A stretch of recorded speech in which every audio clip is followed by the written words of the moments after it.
नमस्कार प्यारे साथियों, स्वागत है आप सभी का एक बार फिर से सारथी नर्सिंग क्लासेस के ऑनलाइन यूट्यूब चैनल के ऊपर, जहां पर आज के वीडियो लेक्चर में हम डिस्कस करने वाले हैं मेंटल हेल्थ नर्सिंग या साइकेट्रिक नर्सिंग का बहुत ही इम्पोर्टेंट टॉपिक, जिसका नाम है ऑर्गेनिक ब्रेन डिसऑर्डर, जिसे हम ऑर्गेनिक मेंटल डिसऑर्डर्स के नाम से भी जानते हैं।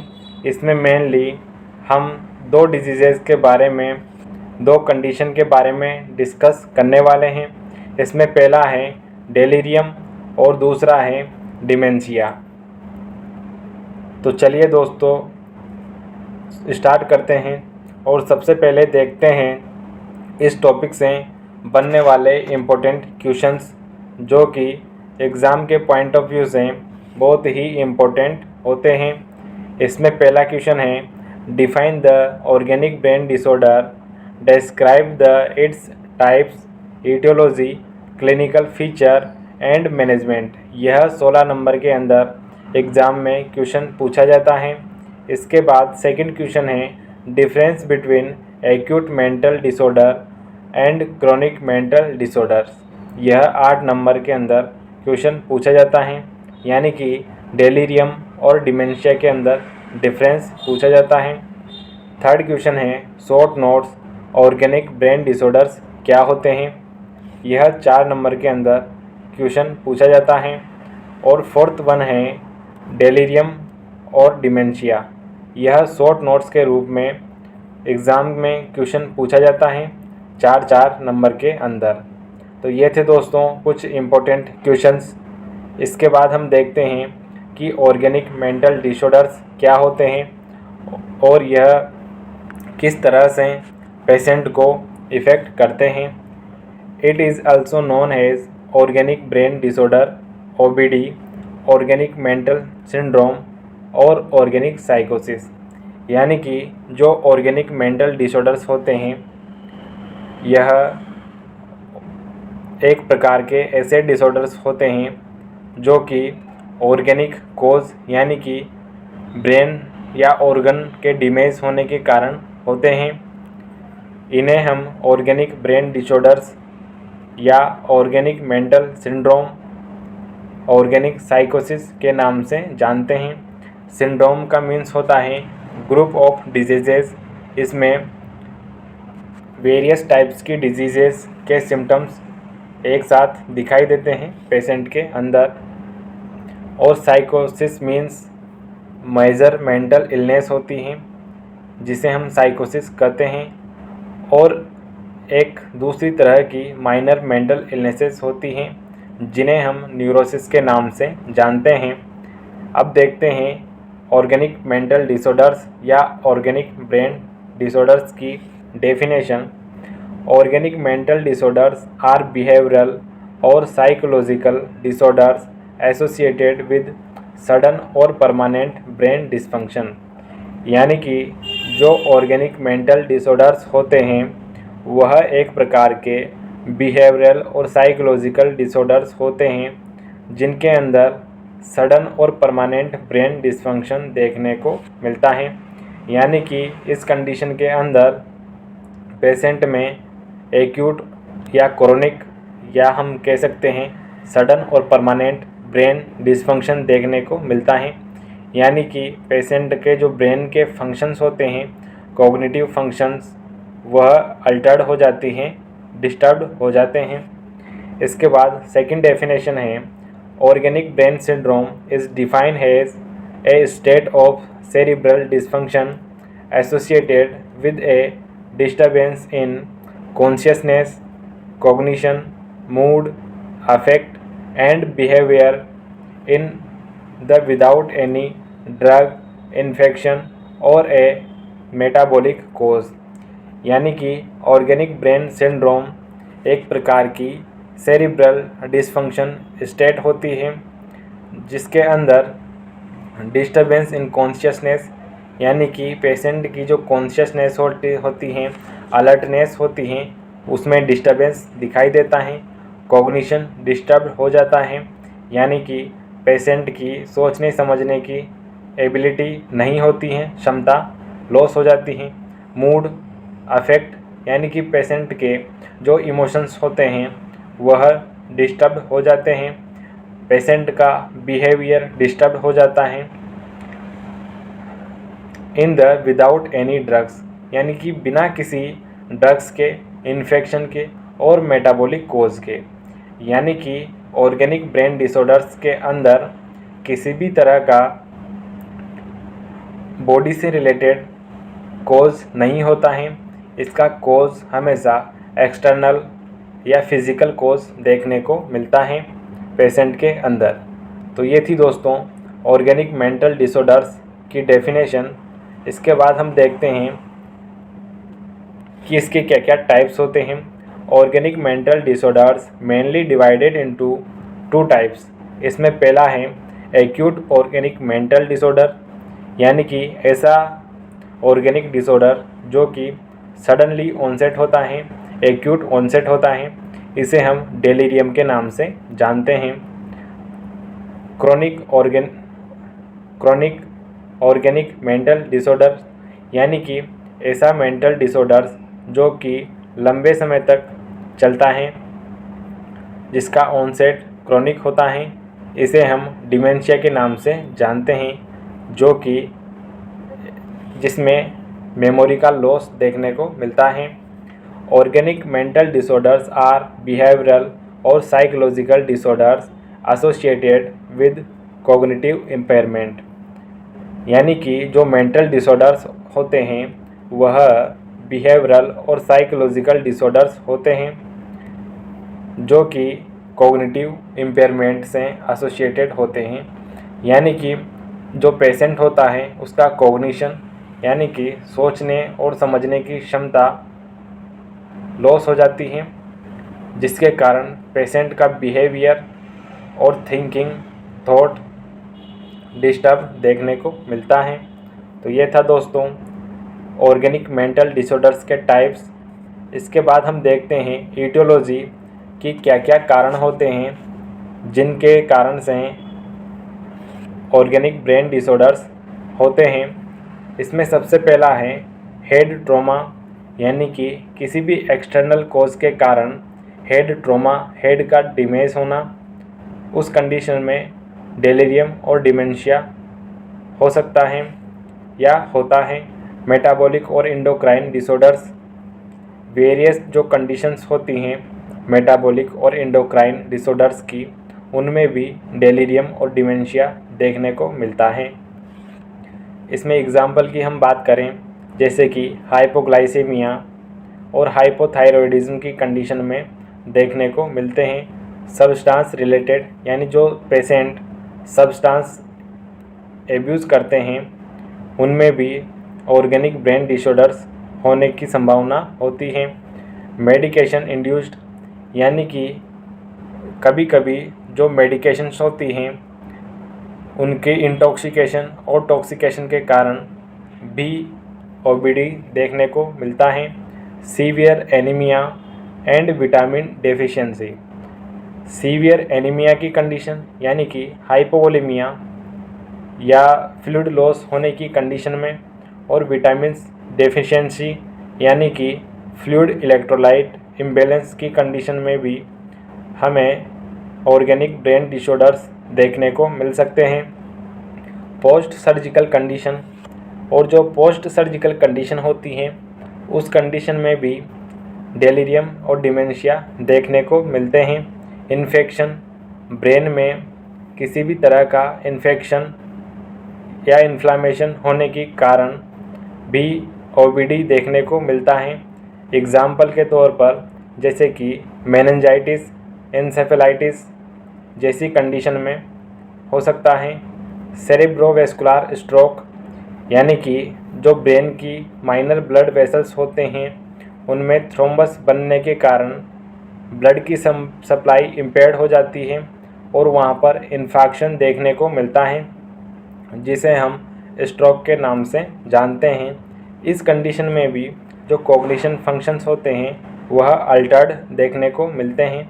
और लास्ट है एपिलेप्सी, यानी कि पेशेंट के अंदर जब सीजर्स आते हैं उस कंडीशन में भी इंजरी के कारण ब्रेन डैमेज होता है और ऑर्गेनिक ब्रेन डिसऑर्डर्स देखने को मिलते हैं। तो ये थे दोस्तों ओबीडी या ऑर्गेनिक मेंटल डिसऑर्डर्स के कॉजेज़ और ईटियोलॉजी। इसके बाद देखते हैं कुछ इम्पोर्टेंट कॉज, जैसे कि इन्फेक्शन, ब्रेन में इन्फेक्शन की कंडीशन में, जैसे कि मेनिंजाइटिस, इंसेफेलाइटिस, डिमेंशिया की कंडीशन में यानी एल्जाइमर डिमेंशिया।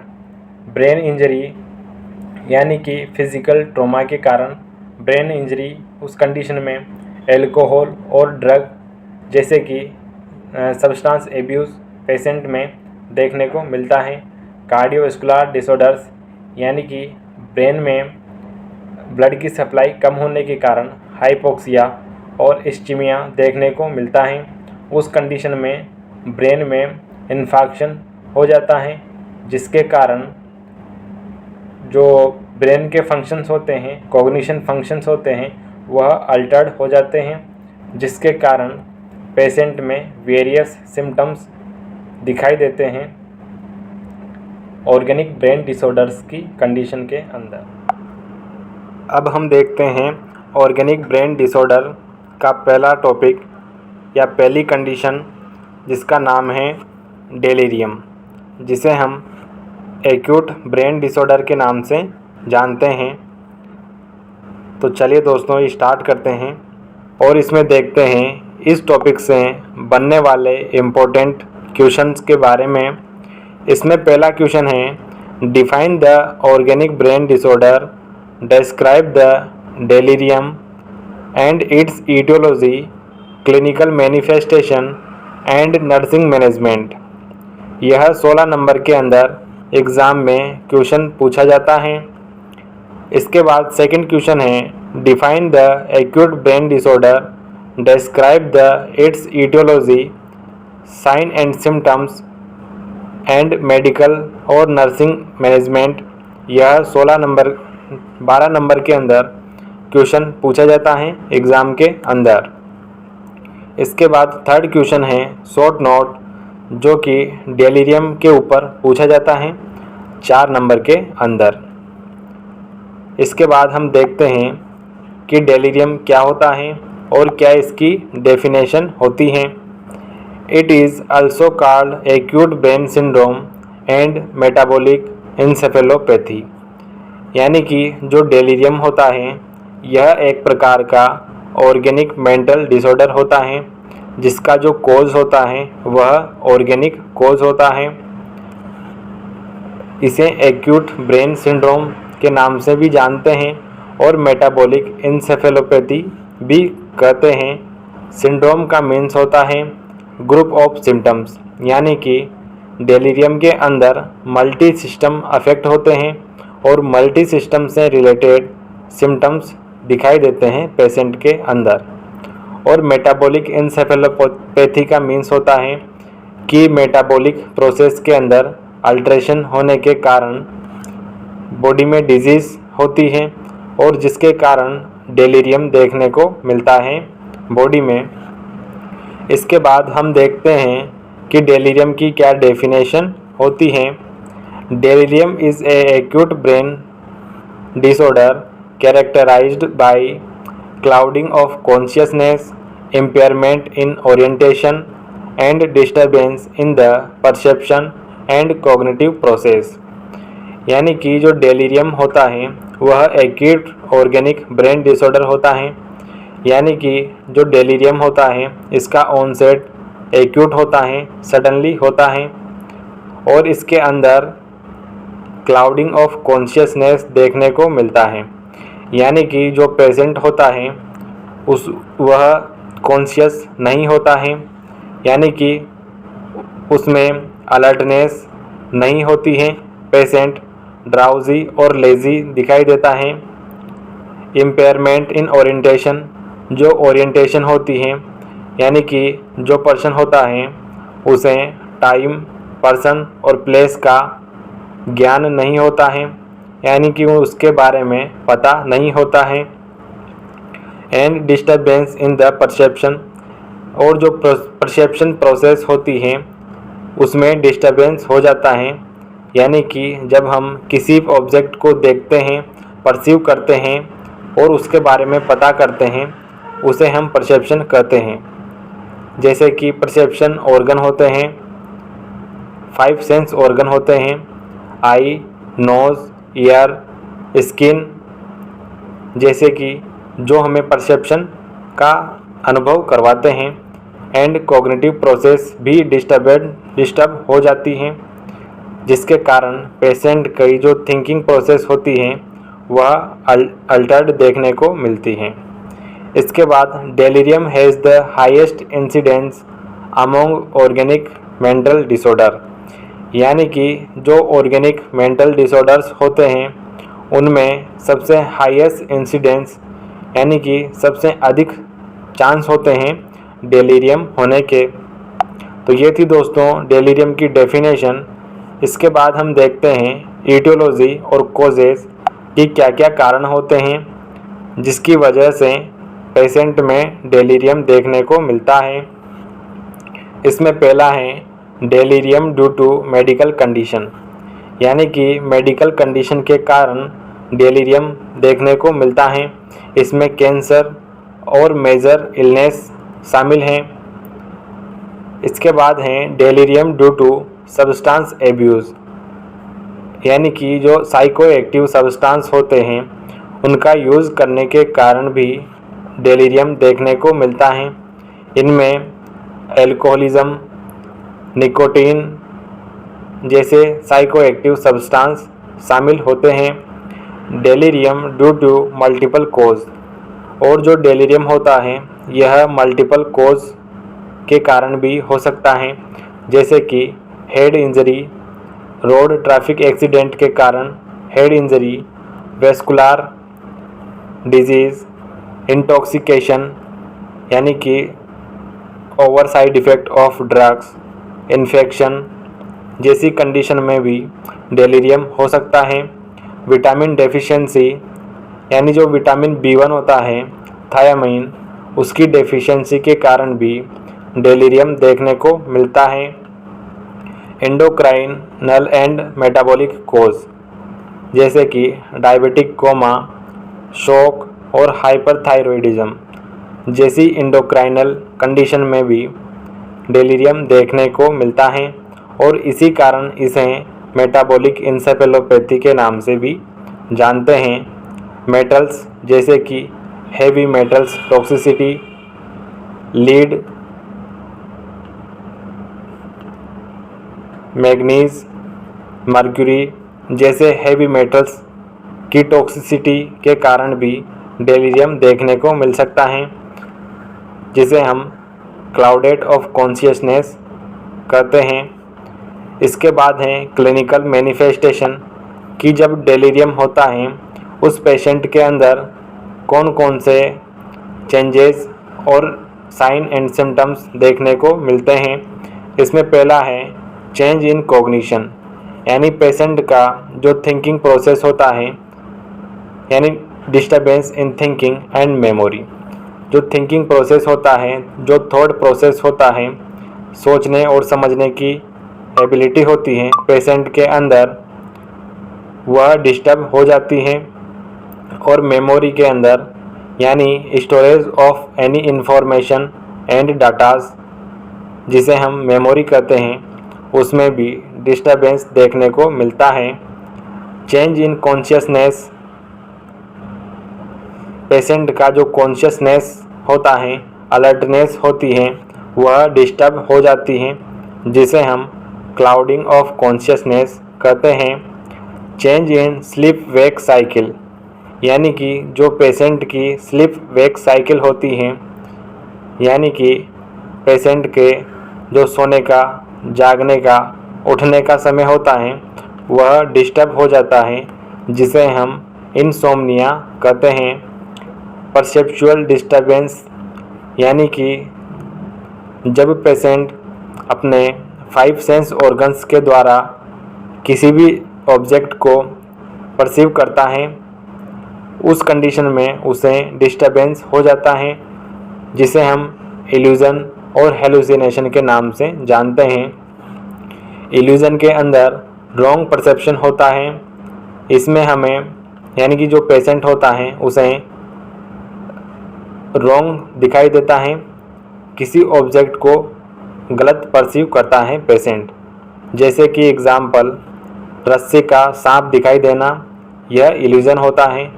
और हेलुसिनेशन के अंदर जब ऑब्जेक्ट हमारे सामने नहीं होता है फिर भी हमें कोई ऑब्जेक्ट दिखाई देता है, उसे हम हेलुसिनेशन कहते हैं।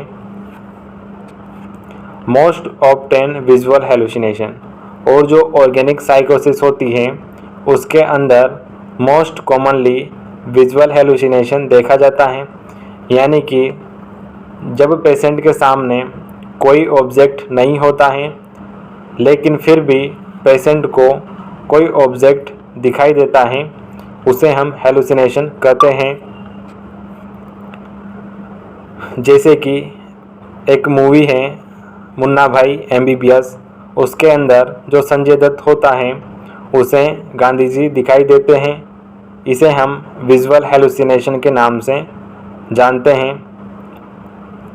5th वन है साइकोमोटर डिस्टर्बेंस, यानी पेशेंट को साइकोमोटर जो एक्टिविटीज़ होती हैं वह डिस्टर्ब हो जाती हैं। Flocculation, aimless groping and picking clothes agitation, यानी पेशेंट एमलेस पर्पजलेस एक्टिविटी करने लगता है और पेशेंट का जो बॉडी पोस्चर होता है वह बिगड़ जाता है, डिस्टर्ब हो जाता है। और एजिटेशन होता है पेशेंट को, यानी पेशेंट एजिटेट होता है, ओवर एक्टिविटी करता है। मोटर सिम्टम्स, एस्टेरेक्सिस यानी फ्लैपिंग ट्रेमर्स। फ्लैपिंग ट्रेमर्स के अंदर पेशेंट के जो हैंड होते हैं वह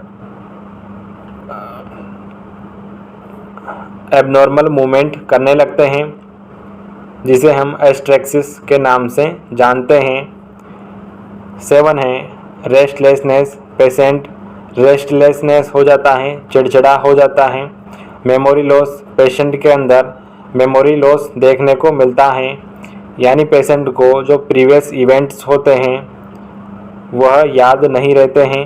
इम्पेयर्ड थॉट प्रोसेस, और जो सोचने और समझने की एबिलिटी होती हैं पेशेंट के अंदर वह डिस्टर्ब हो जाती हैं, इम्पेयर्ड हो जाती हैं। तो ये थे दोस्तों clinical manifestation.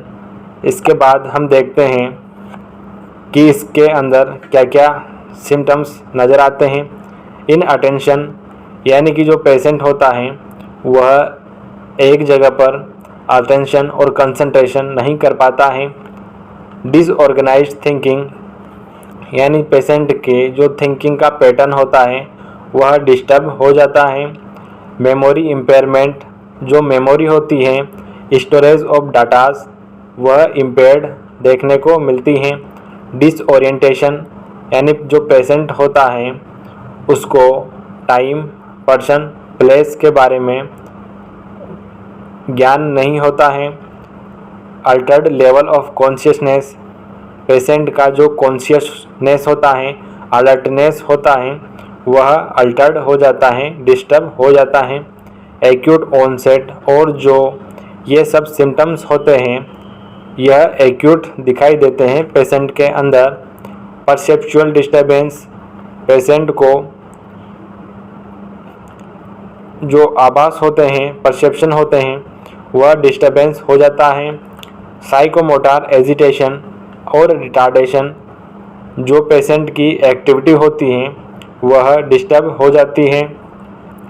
Altered sleep wake cycle, और जो पेशेंट होता है उसके सोने, जागने, उठने का जो टाइम होता है वह डिस्टर्ब हो जाता है। यह सब सिम्टम्स नज़र आते हैं डेलीरियम के पेशेंट के अंदर। इसके बाद हम देखते हैं डायग्नोस्टिक टेस्ट कि जो डेलीरियम का पेशेंट होता है, ऑर्गेनिक साइकोसिस का पेशेंट होता है, उसके अंदर कौन कौन से इन्वेस्टिगेशन किए जाते हैं। इसमें पहला है history collection and physical examination. जो पेशेंट होता है उसकी हिस्ट्री कलेक्शन की जाती है और फिज़िकल एग्जामिनेशन किया जाता है। ब्लड इन्वेस्टिगेशन के अंदर CBC complete blood count, KFT kidney function test, RFT respiratory function test और LFT लीवर फंक्शन टेस्ट किया जाता है। यूरिन इन्वेस्टिगेशन किया जाता है। CT और MRI कैरी आउट किया जाता है। ऑर्गेनिक कोज का पता लगाने के लिए मिनी मेंटल स्टेटस एग्जामिनेशन किया जाता है, यानी कि पेशेंट के जो इसेंशियल साइकोलॉजिकल कंपोनेंट्स होते हैं उनका असेसमेंट किया जाता है। मेंटल स्टेटस एग्जामिनेशन और जो पेशेंट का प्रेजेंट मेंटल स्टेटस है उसका असेसमेंट भी किया जाता है। तो ये थे दोस्तों डायग्नोस्टिक टेस्ट ऑफ डेलीरियम। इसके बाद हम देखते हैं मेडिकल मैनेजमेंट कि इस कंडीशन के अंदर क्या क्या मेडिकल मैनेजमेंट किया जाता है। इसमें पहला है identification of cause and it's immediate correction, यानी कि जो भी ऑर्गेनिक कॉज होता है उसको आइडेंटिफाई किया जाता है और उसका इमीडिएट करेक्शन किया जाता है। जैसे कि 50 mg of 50% dextrose IV for hypoglycaemia. Hypoglycaemia के ट्रीटमेंट के लिए 50 mg IV डेक्सट्रोज दिया जाता है। हाइपोक्सिया के ट्रीटमेंट के लिए या कोज के लिए 100% ऑक्सीजन एडमिनिस्टर की जाती है पेशेंट के अंदर।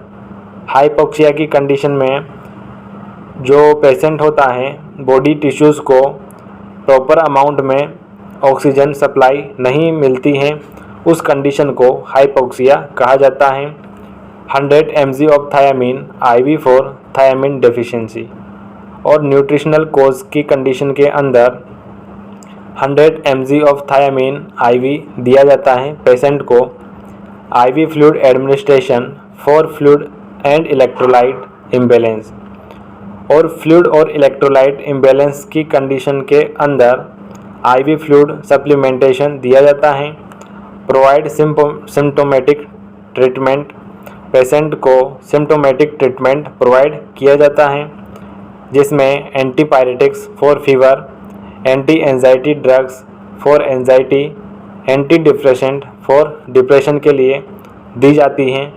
तो ये था दोस्तों मेडिकल मैनेजमेंट। इसके बाद हम देखते हैं कि इस कंडीशन के अंदर कौन कौन सी मेडिकेशन और ड्रग्स प्रोवाइड की जाती हैं। इसमें पहला ग्रुप है एंटीसाइकोटिक, जिसमें बेंजोडाइजेपाइंस, हेलोपेरिडोल, क्लोरप्रोमाजीन जैसी ड्रग्स दी जाती हैं। एंटी डिप्रेसेंट के अंदर इमिप्रामाइन और डेस्मोप्रामाइन मेडिकेशन प्रोवाइड की जाती हैं। एंजियोलाइटिक्स फॉर एंजाइटी के लिए डाइजेपाम और लोराजेपाम मेडिकेशन प्रोवाइड की जाती हैं पेशेंट को। इसके बाद हम देखते हैं नर्सिंग केयर और नर्सिंग मैनेजमेंट। इसमें पहला है patient provide safe environment for protect injury. Patient को सेफ एनवायरनमेंट प्रोवाइड किया जाता है इंजरी से प्रिवेंट करने के लिए। Indirect light source in room, और रूम के अंदर इनडायरेक्ट लाइट सोर्स रखा जाता है, यानी कि जो पेशेंट का रूम होता है वह थोड़ा डार्क रखा जाता है।